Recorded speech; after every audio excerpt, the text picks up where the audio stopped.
Yes, people. Welcome back to Fighting with Friends. It's your boy, Brother Gaia. We are back again with another preview of UFC's Fight Night. Mario Bautista taking on Vinicius Oliveira, which will be live the 8th of February at 3 a.m. South African time this Sunday.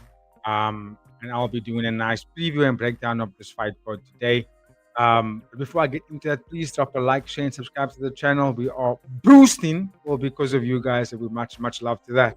Um, Obviously, there's more room for improvement. So a little bit of every click and subscribe does help us improve the channel.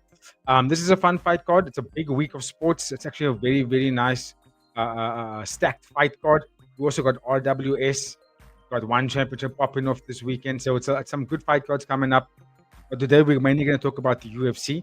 And I'm going to preview the fight card. I'm going to go through the fights of the main card and prelims, kind of talk about matchups, talk about stylistically the other fights may or may not play out, but I won't give you any picks. And that's only because on Thursday we will be doing our live parlay episode or of ours a betting man segment. We will be releasing our final predictions and picks for this fight card. So for now, it's pretty much just X's and O's and stats, breaking it down. And yeah, like I said, like, share, and subscribe. And for now, I will start at the top of the card. Let me just bring it up on screen for you guys, and then we'll get straight into it. Yeah, like I said, this is actually a pretty fun fight card. It's actually nicely stacked. A bit of a shitty start time for us here in South Africa. I think the main card, I think the entire event starts, if I'm not mistaken, at I think it's 1 a.m. or 12 a.m. And yeah, I don't think I'm going to be staying up to do a live for that one. But I'm going to give you guys the preview, and we'll watch the fight card, and then we will do a nice recap come next week. That's next week. Okay, main event. We have Mario Bautista. He's taking on Vinicius Oliveira. To be quite honest with you guys, I think this is a very difficult fight for both guys. I think Vinicius Oliveira is quietly making a rise. He's actually climbing up that rankings in a way that's going slightly unnoticed unless you're a big enthusiast and you actually follow almost as all the fighters on the roster as much as you can. And if you've done so, you will notice that Vinicius Oliveira has been climbing up that ranks in emphatic fashion. And I think he's part of that generation, being 30 years old, where um, just a couple of more big fights, like one or two big names. Mario Batista, I think, is a big test. Would give him an indication of where he's placed currently in his career, right? I think that's what he needs. He needs a big name. But okay, let's go through some stats and I'll give you some of the X's and O's. Mario Batista, 32 years old, still very much in his prime position right now. He's currently ranked number 9 in the bantamweight division, which I kind of feel he could be a little bit higher. So we do this. Let's see. Yeah, I personally feel like he could be ranked a little bit higher than that. If you think about the bantamweight rankings, Oliveira, Davison Figueiredo, Ayman Sahabi. I think Mario Batista gives all those guys pretty bad fights actually. His record currently stands at 16 wins, 3 losses, 0 no contests. He's got 3 wins by KO, 6 wins by sub, 5 first round finishes, and he lost to Umar Nurmagomedov by unanimous decision in his last fight. Prior to that, he was on an 8-fight win streak, doing really well in those 8 fights, by the way. Vinicius Oliveira, he's 30 years old, currently ranked number 11 in the bantamweight division. His record stands at 23 wins, 3 losses, 0 no contest, 16 wins by KO, 2 wins by sub, 14 first round finishes, 4-fight win streak, currently undefeated in the UFC, beating Kyler Phillips by unanimous decision in his last fight. And that's what I'm saying, guys. Like this dude is going under the radar here. He's taking names, he's collecting good scalps, and I think Mario Batista is what I think for Vinicius Oliveira. He sees this fight as an opportunity to sort of put his foot into the pond of the upper echelon of the division. I think beating Mario Batista puts him in that light, or it confirms to him that he is here to stay and he is going to be a prospect, or he is going to be a bit of a thorn for that bantamweight division. Because let's be honest, Vinicius Oliveira has got a good style. Right? He's aggressive, he's fast, he's very cocky in there. You can see he's super confident, very twitchy, strong striking. I think it's one of the striking. I would say the only other fighter in the division that's got that same sort of like pace, the way they throw their shots, would be my boy that fought Peter Yan last, not last, before Peter Yan got the title shot. What's his name? Marcus McGee. They got this intense twitchiness to the way they throw their punches, but it comes at such an intense speed and velocity as well. He's super creative in there. He's got great takedown defense. He was tested in the fight with Carlo Phillips because I was thinking, okay, what does Oliveira look like as the rounds go on when he's fighting against someone that puts him up against the cage and he has to defend takedowns, right? What does he look like when he's dealing with those kind of things, not just striking and leading the dance, right? And Mario Bautista is the kind of guy that will do that to you. Just ask Umar Nurmagomedov, who beat Mario Bautista. Mario Bautista made sure that Umar remembered that he was in a freaking fight against him. Like it wasn't going to be an easy fight. And I think Bautista made strong arguments where you could even take away that loss and look at Mario Bautista and go, you know what? He actually went toe to toe against a guy that nobody gave a chance for him to beat, and took away a performance where he actually put Umar Nurmagomedov in some tough positions, some really tough positions. In fact, I would go as far as to say if Mario Bautista had got on his bike earlier, not be so afraid of the grappling, I think he would have put the hurt on Nurmagomedov easy. I think he would have. I think a lot of guys when they fight against Umar Nurmagomedov or the name Nurmagomedov, they tend to fight hesitant and not give away hips, which I think is you really lost the fight if you do that. I think if you're fighting against the grapplers of the division or of any division and they got the names like Nurmagomedov or Magomedov or any one of those names that's from that region, I think you need to go in there and punch him hard in the face and not be scared of being taken down and just fight them super aggressively and you'll get the job done. The moment you start coming to that fight realizing, oh, this person can take me down and they got such good grappling, you've already lost. You've already lost the fight. And I feel like when you see those names lose is when fighters aren't scared and they go in there and they make sure like, I'm gonna kick your legs, I'm gonna kick your stomach, I'm gonna punch you in the face, I'm gonna run an elbow through your nose, and they're not afraid to put the hurt on them. And I think Bautista did that only in the later rounds, which also shows you that he can go 5 rounds easy. One of the best gas tanks in the division as well. And I think Oliveira will be tested here. I don't think it's gonna be a fight where he's gonna slick, nice, fast, good footwork, punching to actually get Bautista out of there. Bautista is one of those guys where you're gonna have to break an arm or you're gonna have to tap him out to see him quit. You know what I mean? He's not the kind of guy that you can just knock out. He's super durable. He's tough as nails. He's go, go, go, go, go. He doesn't take a back step. So when you're fighting Bautista, you're gonna have to know that in this fight, I'm gonna have to give every single thing and leave it all out there. If that means I'm gonna get finished, it's fine. But I have to. It's either me or him, and that's how you need to approach Bautista. You can't fight him. You can't fight him thinking you're just gonna knock him out, or like Umar Nurmagomedov thought he can just wrestle. But Umar Nurmagomedov realized when they got into late round two, he realized this guy's still here. He's not slowing down, and Nurmagomedov's getting tired, and he couldn't grapple as much as he would like to anymore. That's the reality with Mario Bautista. So that's what I'm saying. You need to put him in a submission and make him sleep, or make him tap out, or break an arm, or break. That's how you beat him. You can't just go in and box with this guy because he's not going to allow it. And the thing about Bautista is that he's such a well-rounded athlete that if he sees that he's not getting success in the boxing, he just shoots relentlessly. Just ask Jose Aldo. He will shoot and shoot and shoot and clinch and take you down and pick you up. He will just do it the whole time. Batista is one of those guys where he's coached in such a way where you can kind of see in his corner and they tell him you need to win any means necessary. I don't mean cheating. I just mean if that means you have to spam the takedowns, spam the takedowns. If it means you have to spam overhand rights or clinching up against the cage and throwing elbows and going dropping down single legs and coming back up with another elbow. You have to spam those kind of wet blanket kind of fight style, then do it. And you can see Bautista has got that in him to do that. And I think that might just be the key moment in the fight where it will make or break one of the guys.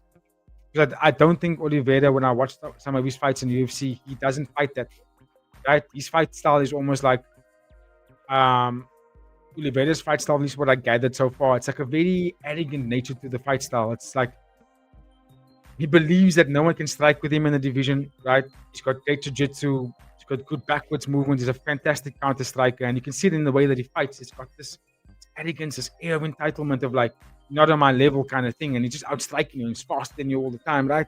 Dropping big bombs on you, and that's the kind of thing. I don't know if that style is going to garner him success in a fight like Bautista, who isn't really going to be there to be hit. Bautista doesn't stand still. He doesn't just take pictures. Bautista is the one that wants to be on the front foot. He's the guy that wants to lead the dance, and that's how he did He did it to Umar Nurmagomedov. In all of his fights, even the one that he lost against Umar Nurmagomedov, he Batista's the kind of guy that doesn't allow for a fighter to make him chase you. He's the kind of guy where it's like, I'm gonna make you realize that every avenue of this fight, every distance, no matter where we are in the octagon, I'm going to lead that dance. Whether I'm working off my jab, shooting for takedowns, inside low kicks, feinting and all that, Bautista's gonna do that. And he doesn't stand in front of you. He's always moving, he's always cutting an angle. If he throws a jab, he goes down to grab a leg, we'll move left, throw a jab, shoot for a takedown. He's so unpredictable in how he chains various strikes and shots on a fighter, and that I think might be a tricky moment for Vinicius Oliveira. Granted, Oliveira is fast. He can easily be the fighter that, like he does in a lot of his fights, where if he's not getting success going forward, he's happy to take the back foot and just counter strike you and pop that jab out and the body kick and move and don't get taken down and let the shots work. So it's a tricky fight for Mario Bautista. And let's be honest, he's taking on a bull. He's taking on someone that's hungry, a young, vibrant fighter. Fast. I think Oliveira might be faster than Bautista. To be honest with you, I think he might have the speed advantage. I think he might even have the striking, technical side of striking a little bit better than Bautista. But in the world of MMA, it's not just based on how well you strike, how well you wrestle. It's how well you chain things together, how well you are able to in-fight adjustments when you are actually losing the rounds, right? That's really what it comes down to in MMA. And I think Bautista is the better MMA fighter in terms of how he can utilize the various disciplines, make it work in each round. But technically, textbook kind of fighting in terms of like striking and kickboxing and movement and distance. I think Oliveira is just smooth like butter when it comes to that. And that's why it makes this fight such a tricky fight and a fantastic main event as well. I'd love to get your thoughts in the comment section about this, guys. I like that DSPV was dropping some chats yesterday, and some of the guys in the comment section. Much love to all of you. Appreciate every single one of you that's keeping up the banter with us. It really makes me so happy. But give me your thoughts, guys, on this main event. Who you got, and if you feel so inclined, maybe drop a pick. Drop a bit of your selection for the fight card. Who you guys got on your parlays. Let's get that banter going. But yeah, I'd love to know who you got in this main event and how. Because for me, I think it's actually, as much as I just listed low-key Bautista the better fighter, I don't think it's an easy fight for either guy. I really don't think so. I think it's lots of threats from Vinicius Oliveira that will put a lot of the big guys in this division in trouble. But vice versa, right? Kyler Phillips actually lasted 3 rounds against Oliveira and actually took Oliveira into the 3rd round and made the 3rd round uncomfortable for Oliveira. And that is one thing that makes me a little bit uncomfortable for him in the matchup like this against someone that is not going to get tired, really. But let's see. You know what I mean? At the end of the day, it just takes one shot to change the whole trajectory of a fight, and Oliveira is super crafty. So give me your thoughts in the comment section. Drop a like, share, and subscribe. Your boy is going to keep it moving to the co-main event.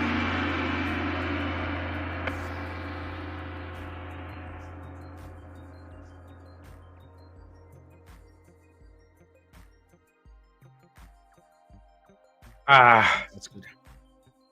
Okay, up next we have flyweight Muay Thai. Flyweight bout between top ranked fighters, and this is why I'm saying this fight card is actually super dope. When I say this now, guys, these first 3 fight cards of the UFC for 2026 is reminding me of UFC 2010, UFC 2009, UFC 2011, like those times where all year round, every fight card is just banger after banger, ranked opponents after ranked opponents, like just top level fights, even championship fights on the Fight Night card. That's what it's starting to feel like again.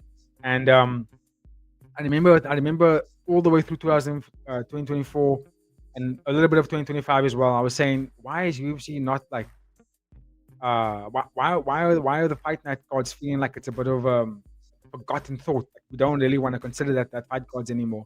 But this year, so far it's feeling like classic UFC, and because I remember the Fight Night card sometimes didn't even have ranked opponents on it. Now we've got like top ranked guys, top 5 guys, top 3 guys. I'm on contender matchups. I like what I see from the UFC so far. Keep this kind of stuff. But okay, flyweight MMA, we have number 6 ranked Amir Albazi taking on Kyoji Horiguchi, the return, second coming of the legend, Japanese superstar. So Amir Albazi is 32 years old. He's currently ranked number 6 in the flyweight division. His record is 17 wins, 2 losses, contest, 5 wins by KO, 9 wins by sub, 9 first round finishes, which I think is a very good resume. And he only lost to, not only, but his last fight he lost to Brandon Moreno by unanimous decision. Kyoji Horiguchi is 35 years old. He's ranked number 8 in the flyweight division after one fight in his return to the UFC. His record stands at 35 wins, 5 losses in a contest, which I think is absolutely high level. 15 wins by sub, by KO, 6 wins by sub. He beat Tajir Ulanbekov by third round sub. What a performance by Kyoji Horiguchi. And the dude looks fired up. There's a look in his eye of like, you know what? I'm gonna go for another title run here. I'm gonna try and capture it one more time. And I think if you think about the status of where Kyoji Horiguchi is in his career right now, I think whoever gets him in the UFC at this stage, it's gonna be a tough fight for you guys because people forget, man, who this guy actually is and what he was like in his first sort of run in the UFC. And he was that close to the gold. He obviously lost to the legend, for me, the GOAT in Demetrius Mighty Mouse Johnson. But then he went to Ryzen and then took the shit down there and pretty much claimed titles and just became a dog again.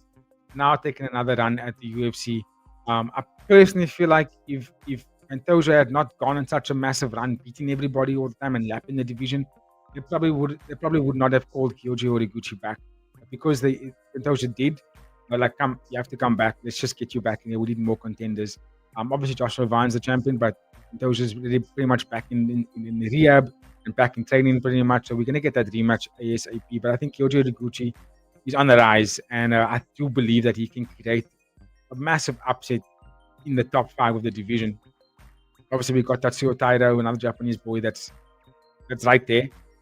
Okay, but for this fight though, I think stylistically, I get the feeling that it may be a tricky fight for Amir Albazi. I'll tell you why. Right, Albazi is a solid dude. Right, deserved of his ranking. Right, I think he's top level. I do believe he's just outside of that. The Brandon Morenos, the Royvals, the Manal Cups, the Tatsuo Tairas, Joshua Van, Pantoja. If you're looking about those names, Kai Kara France, I think Albazi is like a half a step below them. It's not a big gap. It's not a big gap. He can close that gap, but at the moment he's still below those guys, in my opinion, which still makes him a dangerous guy, right? That's why I say he's deserving of where he's at right now in his career because he's got a great style, high energy. He can wrestle, he can strike. His boxing is good. He's durable. He can take a shot. He's got the heart. He can stay in a fight for as long. I mean, I know he lost to Moreno in a shutout, but in the later rounds he was still there. I know Moreno schooled him, but he didn't get finished. And in the later rounds, the dude still walked forward after looking like a bloody mess. He was still walking forward and dropping some, looking for some good boxing combinations for the body. I was like, oh, Albazi, this guy's got a heart, man. He can fight. This guy can fight. But I still believe skill-wise, he's a step below where he may be athletic bold and he may be good stamina, but like the other guys may just have slightly better boxing. Or a game plan on how to maybe mix up the boxing with the wrestling. And that's where maybe Albazi might get caught because maybe he's primarily focused on staying on the feet, where maybe he should be shooting at somebody and looking for submissions. You know what I mean? Things like that. It's like those little small intricate moments in the fight where it shows that the guys above him are above him. You know what I mean? And the same with Kyoji Horiguchi. I think the status of who Kyoji Horiguchi is, I have fought for a title in the UFC, fought against the best of each generation and this generation, claiming titles outside of UFC, coming back, beating a high-level wrestler in Tajir Ulanbekov. It's like, you know what I mean? Kyoji Horiguchi is going to be another opponent that Amir Albazi will probably struggle with. Because if you think about it this way, what are Amir Albazi's strengths and attributes that makes him win fight, right? Is that he can strike really well, he's fast, he's powerful, he can be very aggressive.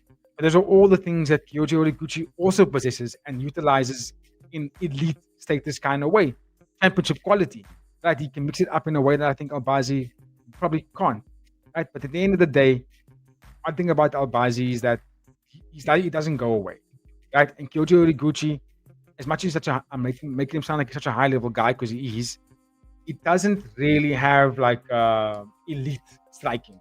Like if you watch the way Kyoji Horiguchi strikes, it reminds me of the current flyweight champion at one championship, Yuya Wakamatsu. I'm not too sure if they fought each other before, but Yuya Wakamatsu, it's got that same style. The hands are low, right? But it's aggressive. They walk you down and they got this bounce. And then when they're into range, it's like a solid dart boom, into a hook. Or it could be a dart straight hook boom, into a takedown on the ground. Now they're beating you up, or they'll step back, or they won't even do that, or they will do that, but maybe they will bounce again and it'll be like a super dart forward, boom, massive body shot, step back, overhand right, shoot for a takedown. They mix these things up really well. And it's not like a jab, counter, jab, body shot. They're not flowing like that. It's more of like they bounce, moving. So you can't really shoot on them. And then they will bounce forward and boom, pop you in the stomach. Hit the overhand right, throw a jab, throw a hard inside low kick. It's like they just throw hardest stuff they can ever throw, but they don't throw it at high volume. They throw it at like offbeat moments. You know what I mean? Because if I'm going to put all my effort into this low kick now, and it needs to land. So I can't just throw it. They're going to have to make it move. They're going to have to condition you so that maybe you're standing still and then they can chop the leg or throw a hard kick to the body. That's how they fight. I say they, I mean Kyoji Horiguchi and Yuya Wakamatsu. It's a very similar base, very similar blueprint if you watch the tape on the two fighters. And I think that's what Kyoji Horiguchi brings in this fight. So that's what Albazi is going to have to deal with. And I think if Albazi doesn't allow Kyoji Horiguchi to get into that rhythm, that bounce and then darts and mixing side to side, body kick, mix side to side, dart. If Albazi doesn't allow Kyoji Horiguchi to settle like that by being an aggressive boxer, shooting for takedowns, outside and inside low kicks consistently, chop the front leg, stay more active than Kyoji Horiguchi, meaning that you can see that he's not going to throw a lot of combinations at you, but he's going to bounce a lot. If you can attack in the moments that he's setting up things or trying to feint on you, you attack in those moments, get aggressive on those moments, you accumulate the amount of shots and strikes on your favor, you force him not to be the one to dance the whole time, but not to actually fight you, which then could lead to him abandoning defenses, opening up angles, opening up targets for Albazi to get his boxing in, to get his strikes and his wrestling in there. So my point is, he's going to have to be, in my opinion, be the one that's more active than Kyoji Horiguchi. He doesn't have to hit harder than him or kick harder than him, right? But he just has to steal those moments where Kyoji Horiguchi is conditioning, when he's like bouncing up in and out of the void. And those moments when Kyoji Horiguchi is doing that, that's when Albazi needs to steal those rounds. That's when he can.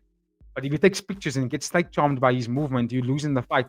Because then you're going to walk into a right hand, or you're going to get tagged for something, and you're going to play defense the whole time, and you have to catch up to the rounds. You don't want to do it against someone with such an elite game, an elite experience of Kyoji Horiguchi. So I think in my opinion, Amir Albazi just needs to be hyperactive in almost every second of the fight. So if you see Kyoji Horiguchi take a backstep, bam, throw out the deep kick. You know what I mean? Don't just let him walk backwards. Don't just let him cut an angle on you. If you see him cut an angle, low kick. You know what I mean? You need to steal those seconds, steal those moments in a fight to accumulate those points. Stay active the whole time against a guy that's going to move as much as Kyoji Horiguchi. Otherwise, he's going to fuck you up for every round. He's going to beat you. Big fight. I'm pretty sure this is like one of those fights where I want my name in that hat. You know what I mean? Whoever wins that fight, it's like, I want my name next in that hat. I want to go for the title shot. Because the landscape is that big. You know what I mean? Now that Joshua Van is now the champion, and in the fashion that he did win the fight, it has to have the rematch. But the rest of the division is open. Okay, outside of Tatsuya Taira, I think he deserves the next shot. But then you got the Morenos, and you got the Royvals, and you got the Cups, and you got these guys.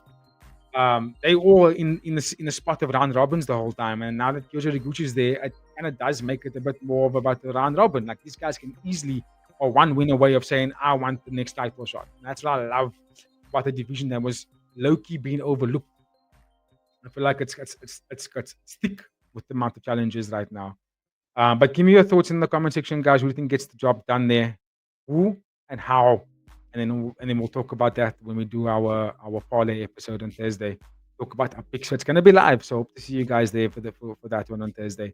If you look up, it'll be a Thursday night. So that will be 8 p.m. South African time. So for the guys that's in the US, that will be your lunchtime, I suppose, like 1 p.m. And then obviously for the East, I think that will be nighttime, 7+. So that will be like 7 p.m. for you guys. No, I lie. You guys will be sleeping.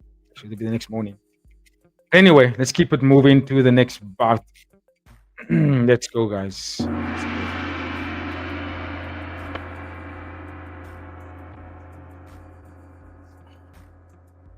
Okay, up next we have Adrian's favorite division in combat sports, the heavyweight. We have again top ranked opponents. We have Jelton Almeida taking on Rizvan Kuniev. And to be quite frank, I don't know why Rizvan's got this opportunity to take on a top 5 contender. It's a little bit weird for me, considering his career is very, very small in the UFC and also his career outside of the UFC.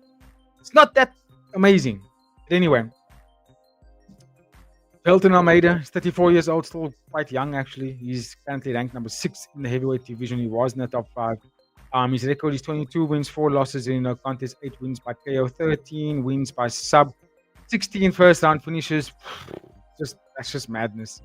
He lost to Alexander Volkov by split decision in his last fight, and I did think he lost that fight. He just didn't do enough with the grappling for me to warrant himself winning. Even though he got so many takedowns in that fight, I was still like, I don't know if I can agree. So I hope that his lessons would. I hope that he got taught his lessons in that fight to realize, listen, if I'm going to be this heavy weight blanket in the heavyweight division, I need to do I need to be active with it. I can't just lay on somebody, right? And I think he's going to have to use that in a fight like this because Rizvan Kuniev, he's 33 years old. His record is 12 wins, 3 losses, 1 no contest. He's got 6 wins by KO, 2 wins by sub, first and 4 first round finishes. He lost to Curtis Blades by a split decision in his debut fight in the UFC. So what we get in Rizvan is a person that is kickboxing heavy, right? He's got a good kickboxing range. He loves to strike. That is his vibe, powerful hands. Like Curtis Blades was just wrestling with him a lot to kind of stop all of that and was successful enough to win in the fight. It was almost questionable, the performance from Curtis Blades, but it was exposing someone like Rizvan by just taking him down, right? And just beating him up there the whole time. And Almeida's going to be able to do something like that. Almeida can also knock you out. Let's not take that away from him. He's not just a jiu-jitsu guy and just lays on you all the time. When it comes to striking and like getting up against the cage and mixing in some elbows there and licking the body, then going down to single and double legs, that's when he does his best work. And that's difficult to fight against if we're being real. Even someone as polished as Alexander Volkov in terms of striking got taken down consistently in that fight. You know what I mean? And that's the thing with Jelton Almeida. He's willing to walk through that fire to get that takedown. So Rizvan is going to have to get on his bike, manage that distance really well. Don't give up the space to be taken down. Don't let Jelton Almeida cover the distance without paying for something. You know what I mean? If he's going to cover the distance, he needs to get tagged with something, whether it's a knee or an uppercut or cut the angle left straight and then keep moving. You need to make Almeida pay for the entries, right? And I think that's what Rizvan's game plan is going to be in this fight. I do believe that he can, if he can maintain the distance and maybe crack Almeida early and make him know that it's not going to be as easy just to walk in. You know what I mean? And then he can get knocked out by the punches. Then I think Almeida will be a little bit more wary about how he approaches the takedowns. Because it is a tricky fight for him. Rizvan is tall, and he's not only tall, but he strikes with that range really well. But I do believe that Almeida has got the skill set to prevent him from losing, right? I saw enough in the fight with Curtis Blades that Rizvan is not the greatest at getting up from bottom. When he's taken down, right? And kind of concedes those positions. So Almeida can do it, but it's a big body for him to throw down. It's a big body for him to grab. It's a tricky fight for him. And Almeida has that tendencies to, if he doesn't get the fight done in that first round, that was 16 first round finishes. If he doesn't get that fight done in the first round, he's gonna lay on you for 2 more rounds to get the job done. So you can beat him after the first round, but you have to get him off you. And I think that's what Rizvan's main thing is to make sure he doesn't give the hips up against someone like Jelton and actually just like maintain distance and crack him really hard. And I think he gets the job done, but it's a tricky fight. I think the opportunity for Rizvan is there to sort of assert himself in the rankings. Don't think he's ranked, so he's fighting the number 6 guy. If you ask me, that's a big privilege, considering that like you got fighters like Mario Pinto who's undefeated, Walter Walker that's on like a 5-fight finishing streak right now.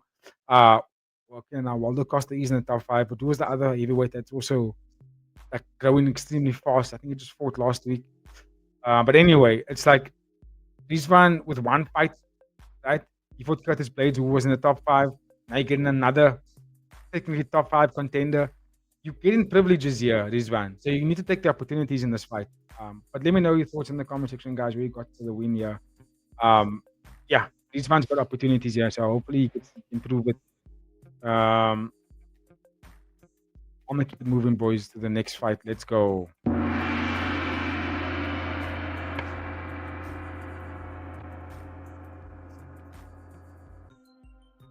Okay, so up next, we are in the middleweight division. We have Michal Olizejsek taking on Mark Andre Baralio. Barrial. Barrial. That's how you said Barrial.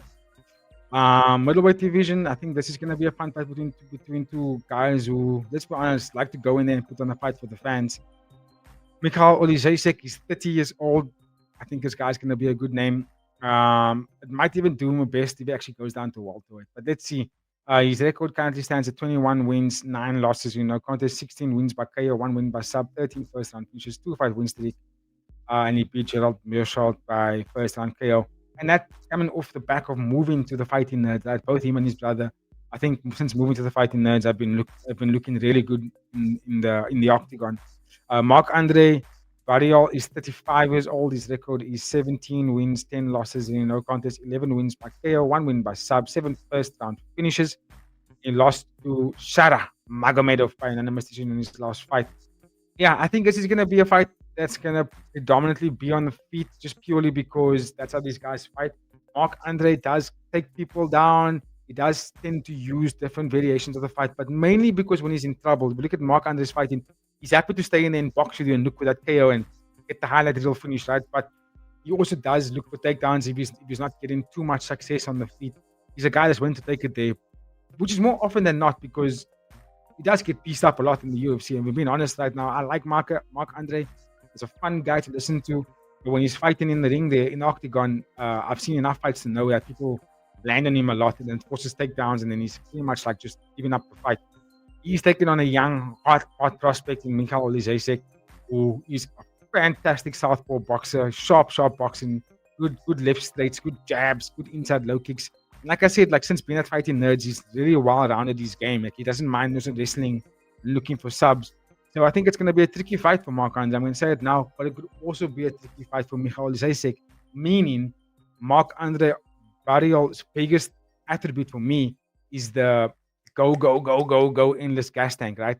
And he knows that Mark knows if he puts on a good display of like takedowns and striking and takedowns and striking and mixing those up the whole time, you will tire out Michal Olizejsek. If you watch Olizejsek's fights in the past, he has been cracked before. You can put him down, and also you can out wrestle him. You can make him tired, and you can get submissions on him. That's how you can. But if you're going to stay boxing with him, right, it's probably walking into a loss if you do something like that.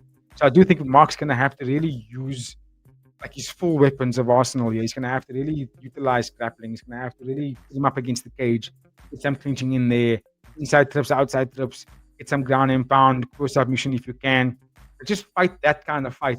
I don't think you should go in there and try and box and take his head off, because I do think Olizejsek is the superior boxer. I do believe that in every facet of striking, Michal Olizejsek, in my opinion, is by far better than Mark Andre.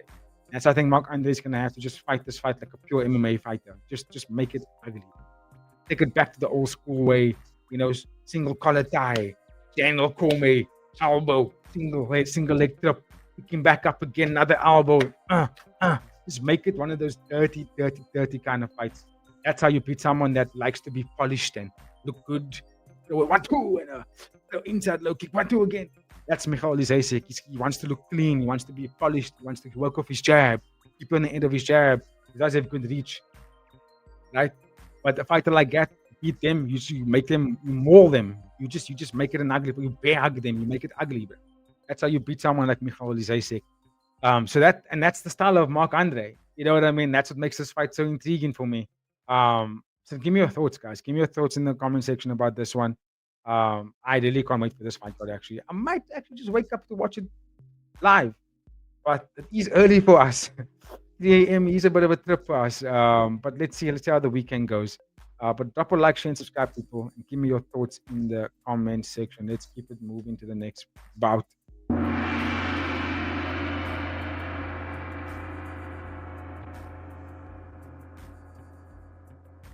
Okay, Up next, we have bantamweight division.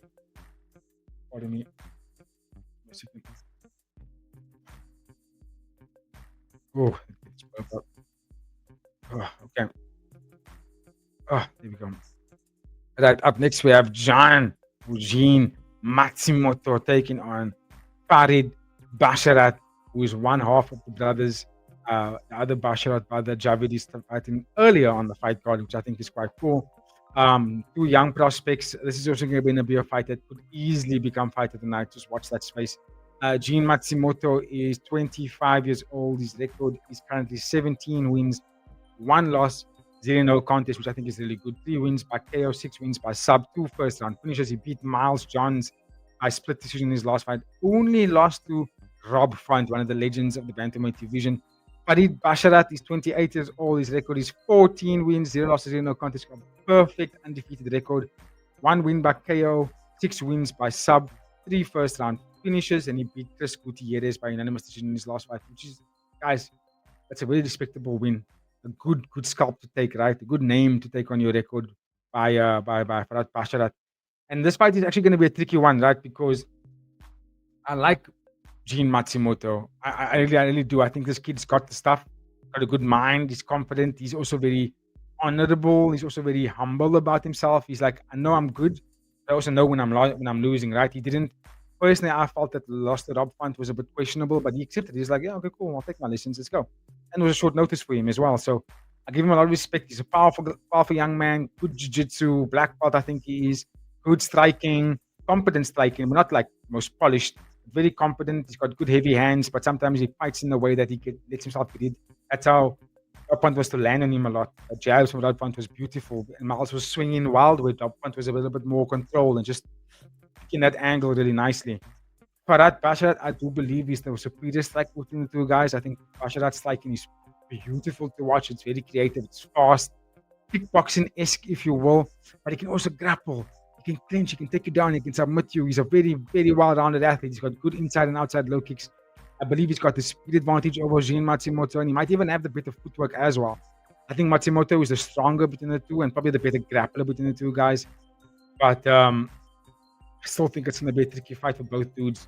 I think more so for Matsumoto because Basharat is such an unorthodox kind of fighter. He moves in a way, he'll come forward, he will throw he'll pop you with a left straight, and then next thing you know, he spins.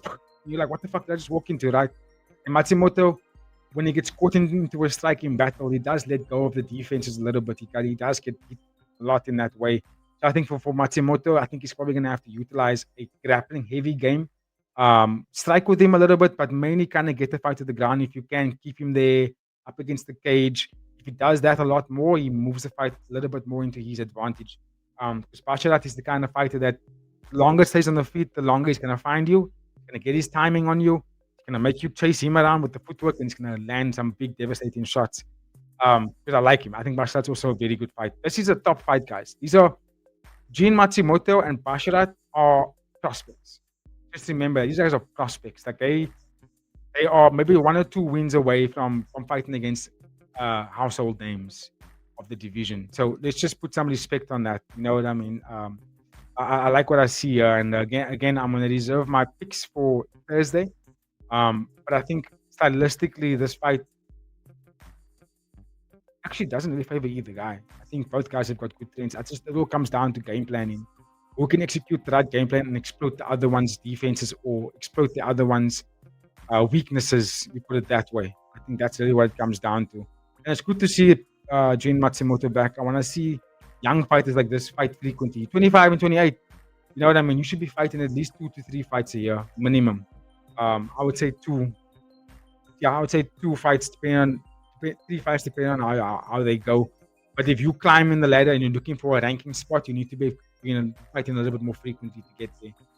And then you can start like being a bit more selective with your opponents. But yeah, give me your thoughts in the comment section about what this fight, who gets the fight, who gets the job done in this fight over here. While I keep moving that. Let's keep it moving.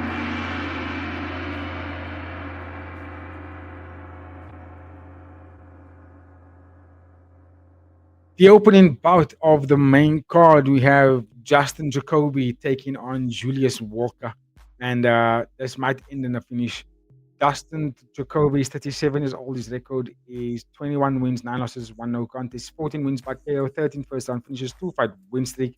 And he beat Bruno Lopez by first round KO in his last fight. Julius Walker, 26 years old. His record is 7 wins, 1 loss, no contest, 4 wins by KO, 2 wins by sub, 5 first round finishes. And he beat Rafael Sequeira by unanimous decision in his last fight. To be quite honest with you, I can't say much about this fight other than I think it's going to be a war. I think it's going to be just a bloody kind of fight. These guys are going to go hard because that's the kind of fight that Dustin Jacoby is, right? He doesn't really allow people to pick him apart or fight a slow fight. He's the kind of guy that makes it ugly. He's like, he forces a decision out of you. That's how he fights. It's like, I'm going to hit you. What are you going to do about it? He's that kind of guy, you know? And Julius Walker, I don't know. I can't really remember much about what the man's vibe is like, if I'm being honest with you guys. But I just think this fight's going to be one of those fights where it's just going to be absolutely chaos personified, purely because of how Dustin Jacoby fights. I'm keen to see what Julius Walker actually does about this. Is he going to be aggressive? Is he going to be the one that leads the dance? What is his vibe? He's a finisher. I just want to quickly see his record out and see if I can remember the name. He lost to Manifield. I don't even rate Manifield really. So let's see what he does with a fighter like Dustin Jacoby, who is just a straight up gangster, guys. He goes in there hard. He doesn't back up. He forces the envelope. He forces the narrative of a fight. He makes you make decisions, and that's a dangerous fighter. And if you're gonna go in there and take pictures, you can expect Dustin Jacoby to finish you. So let's see what Julius Walker does in the fight like that. The prelims are good. Have Alex Morono taking on Daniil Danchenko, the Ultimate Fighter winner of the last season. I feel like this fight's also going to end by a finish. I don't think it's going to go all the way. That's a crazy performance. I'm not too familiar with Nikolai Veretenov taking on Nico Price. We know Nico Price, that's also going to be a crazy fight as well. Bruno Brazil and Ketlin Sosa, strawweight, Brazil on Brazil crime. That's also going to be a high-level fight. Bruno Brazil has had a good year last year. Ketlin Sosa is also a top name, good striker, good powerful fighter. That's going to be a fun one to watch. Said Nurmagomedov taking on Javid Basharat. We saw what Said's performances was like when he fought against, who was in his last fight. He didn't look that great. He won, but he didn't look that great. So, he lost against Bryce Mitchell, sorry. Also lost to Oliveira. So, and Basharat is like I said, those brothers are really good. Wang Kong back again, taking on Eduardo Moura. That's also going to be a fun fight to watch. Top ranked, or at least ranked opponents. Keep a lookout for that. Muin Gafurov taking on Jakub Vikolas. That's going to be a fight of two top strikers. Keen to see what that performance looks like. And then Claudia Segula taking on Priscilla Cachoeira from Brazil. Again, good fights, dude. This fight card actually has got really top fighters to watch. May not be highly ranked opponents, but stylistically fun names to watch. So I think it's going to be a good card. Remember, chat, give me your thoughts in the comment section. Drop your picks in the comment section. I'd love to hear your thoughts about this fight card. And keep a lookout for the remainder content for the week. What we do have coming up, you guys, on Wednesday is an interview with Jack Sear, who is the first UK Jiu-Jitsu guy to be successful at One Championship's grappling divisions. So we're going to interview with him tomorrow at 2 p.m. South African time. Keep a lookout for that one. And then we're also going to be doing a If I Was a Betting Man segment, which will probably be tomorrow as well, because we're still waiting on responses from Jonathan Diavella, whether or not we're going to do an interview with him Wednesday night. If he doesn't get back to us a little bit later today, then we're probably going to do the If I Was a Betting Man tomorrow evening, and not the Thursday. And then on Thursday, we're going to have also the preview for One Friday Fights 141. That's going to be a fun fight card. We've got the Ghazali brothers fighting as well. And then we will be live on Friday for that fight card as usual. Hope to see you guys there. We've been smashing it this last couple of weeks for the Friday Fights cards. And then, that will pretty much be the week for us. Keep a lookout for that, boys. But on that note, from myself and the Fighting with Friends team, you guys must have yourself a fantastic week. Have a good evening, good morning, wherever you're watching from. Make good picks for this weekend's fight cards, and hope to see you on the lives tomorrow. Have a good one. Cheers, everybody. Thank you for watching.